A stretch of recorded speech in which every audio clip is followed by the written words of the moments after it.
น้องอาอายสร้างตำนานบทใหม่เบิดห้องมีนักเรียน30คนสอบได้ที29มื้อแลงนี้เลขลาวหวยลาวต้องออกแน่นอนกราบทักทายสบายดี FC ทุกท่าน FC ทุกคนเนาะมาพบมาพ่อกับค่อยเจเบาลาวคลิปนี้เป็นเรื่องราวข้อมูลข่าวสารเกี่ยวกับน้องอาอายเส้นเก่าเส้นเคยท่านผู้ชมอาอายบ่ธรรมดาสร้างตำนานแล้วสร้างตำนานเล่าเฮ็ดให้ตนเองมีกระแสติดกระแสอยู่ตลอดเวลาบ่ว่าจะเป็นกระแสทางด้านการการแสดงอยู่เทิงเวทีบ่ว่าจะเป็นกระแสการออกไปสร้างกระแสการออกไปลิ้นไปเที่ยวไปเจอหมาแมวจรจัดเพิ่นก็สร้างกระแสโดยการไปซื้อหั่นซื้อนี่เลี้ยงสัตว์สาวาซินเป็นคนที่ฮักของพ่อแม่แล้วก็กับทีมงานอยู่ในวงองค์กรเดียวกันท่านผู้ชมเนาะดังที่เฮาฮู้แหละช่วงเดือนก่อนๆนี่เนาะอายก็ตั้งหน้าตั้งตาไปสอบไปเซ็งเนาะเพื่อว่าจะเลื่อนชั้นว่าจะได้ส่งเซ็งจากป .6 จะเกิดขึ้นมาม.1นะท่านผู้ชมเนาะหลังจากนั้นเฮารอคอยมากับประมาณเกือบ2อาทิตย์บ่ผลสอบมื้อนี้มันก็ออกมาเป็นที่เรียบร้อยแล้วออยออกมาเคลื่อนไหวด้วยตัวเองออกมาเคลื่อนไหวเมื่อ1 ชั่วโมงที่ผ่านมานี่บอกว่าโอ้ยว่าซั่นในห้องเรียนมีคน30คนแต่สอบได้ที29เมื่อยเด้ว่าซั่นมันแม่นเรื่องจริงบ่เรื่องนี้ท่านผู้ชมเจบ่แล้วก็ยังคองคอยอยู่เด้คองคอยว่า พอจ่าและงานนุจะออกมาเคลื่อนไหวว่าจังใดเรื่องนี้เจบ่แล้วก็บ่ค่อยเชื่อพอปานใดถึงว่าน้องอายจะบ่มีเวลาไปเรียนนำหมู่นำพักนำพวกอยู่ห้องเรียนแต่ค่อยก็คิดว่าน้องอายน่าจะบ่ขี้ร้ายพอปานนี้นะเพราะนางเก่งขนาดใดเก่งแนวใดจำเนื้อเพลงได้ฟัง2-3ครั้งสามารถเอาไปขึ้นห้องอยู่บนเวทีได้เพราะฉะนั้นแล้วคนที่มีสมองดีขนาดนี้คงจะสอบบ่ได้ขี้ร้ายปานนี้คน30คนเจบ่ลาวคิดว่าย่างบ่ได้ก็ได้ที่4ที่5บ่แต่น้องอายออกมาโพสต์ด้วยตนเอง บอกว่าคน30คนบ่เสียแล้วโอ้ยว่าซั่นในห้องเรียนมีคน30สอบได้ที่29เมื่อยเด้มื้อนี้เป็นมื้อวันจันทร์หวยลาวดันมาออกเจบ่ลาวจะลองเสี่ยงโชคเบิ่งกับน้องอายว่ามันสิหมานหรือบ่เอา29กับ30นี่แหละจะเอาเลข4ตัวเนาะเอา30แล้วต่อมาก็29เป็น4ตัวเลยแล้วก็จะปิ้นกัน29แล้วก็30ซับไปซับมาอาจจะมีโชคมีลาภก่อนปีใหม่เด้อลองเบิ่งอายถ้าแน่จริงให้เจบ่ลาวถึกหวยลาวในจักเล็กจักน้อยก็ยังดีใจก่อนปีใหม่เนาะบัดนี้หลังจากน้องอายออกมาโพสต์แบบนี้นะคนเข้ามากดไลค์ให้นะเกือบ 3,000 ครั้ง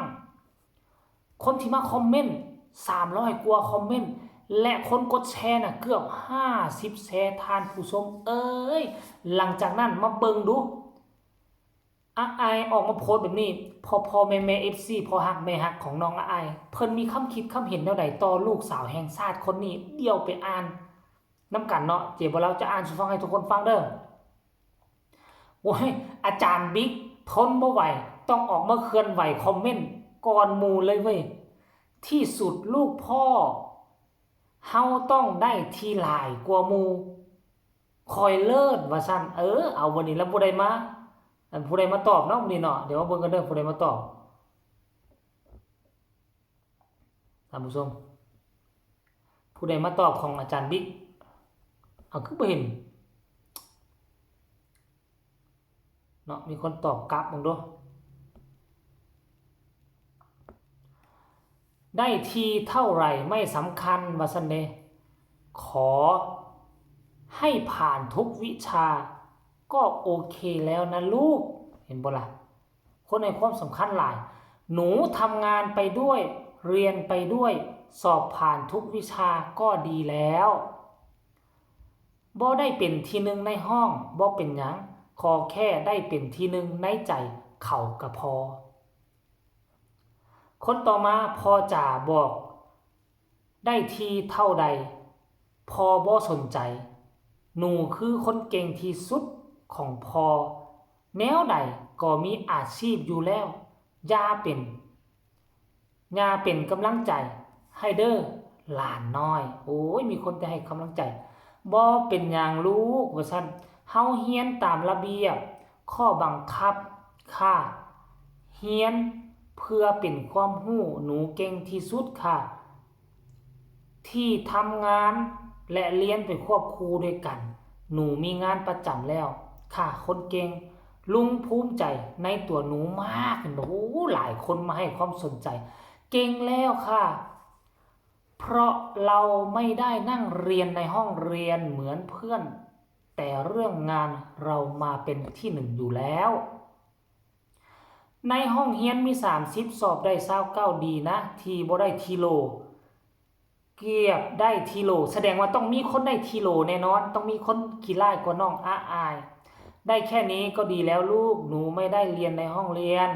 เหมือนเพื่อนหนูทั้งเรียนทั้งทำงานเวลาทำงานหนูเป็นที่หนึ่งอยู่แล้วอันนี้คือคอมเมนต์คร่าวๆคำคิดคำเห็นที่เขามีต่อศิลปินตัวน้อยที่เขาสนับสนุนที่เขาฮักที่เขาซัพพอร์ตมาตลอดเวลามื้อนี้เนาะถึงว่าน้องอาอายจะได้ทีเท่าใดมันบ่สำคัญและ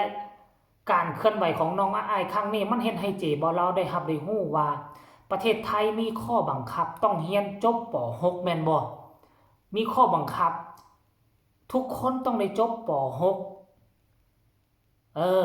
อันนี้คือข้อบังคับซึ่งประเทศลาวพวกเฮาตอนเจบ่ลาวเรียนตอนเจบ่ลาวยังน้อยนี่บ่ได้มีข้อบังคับแนวนี้แต่ทุกมื้อนี้ก็อาจจะมีข้อบังคับคือกันนั่นแหละท่านผู้ชมมันเป็นมาตรฐานเด้โอ้เนาะบังคับบ่บังคับแต่อย่างน้อยๆทีโรยบ่ทีโรยได้น้อยได้หลายบ่สำคัญคือมีวีซ่าอาชีพคือมีวงเสียงวีหกห้องรับเอาน้องอาอายเป็นครูประจำเป็น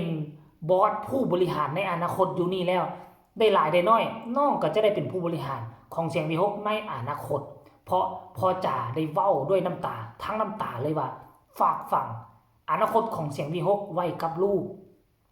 อาอายอายุ12ปีนกพงศกรอายุ30ต้นๆถ้ายามใดน้องอาอายอายุฮอด30พอนกพงศกรก็คงไปวงบ่ได้แล้วทำการทำงานบ่ได้แล้วคนที่จะสืบต่อคนที่จะพยุงวงก็คือน้องอาอายเพราะฉะนั้นแล้วการที่เรียนดีเรียนเก่งได้คะแนนดีคะแนนเก่งมันบ่ได้หมายความว่าเจ้าจะมีวีซ่าอาชีพที่ดีได้มีเห็นให้ถมเทไปอยู่ที่มหาลัยลาวผู้ได้ใบประกาศแดงกับผู้ที่เรียนทีโร่ผู้ที่เรียนทีโร่ได้เข้าเวียกรัฐมีตำแหน่งดีผู้ที่เรียนจบเรียนงามใบประกาศแดงตกการตกงานกลับไปบ้านนอกทำมาหากินปลูกผักปลูกมีถมเทไปเพราะฉะนั้นแล้วเรื่องการเรียนเรื่องคะแนนการเรียนการสอบมันบ่ได้วัดว่าคนนั้นจะประสบผลสำเร็จหรือบ่ประสบผลสำเร็จค่อยเชื่อว่าแนวนี้แน่นอนเอาคลิปนี้ขอฝากฝังไว้สำนี้ฝากทุกคนกดไลค์กดแชร์กดติดตามเพื่อจะเอาพลาดในคลิปต่อไปที่สำคัญอย่ากดข้ามโฆษณาพบกันใหม่ในคลิปหน้าขอให้อีลาอายประสบผลสำเร็จทุกหน้าที่การงานก็แล้วกันสบายดี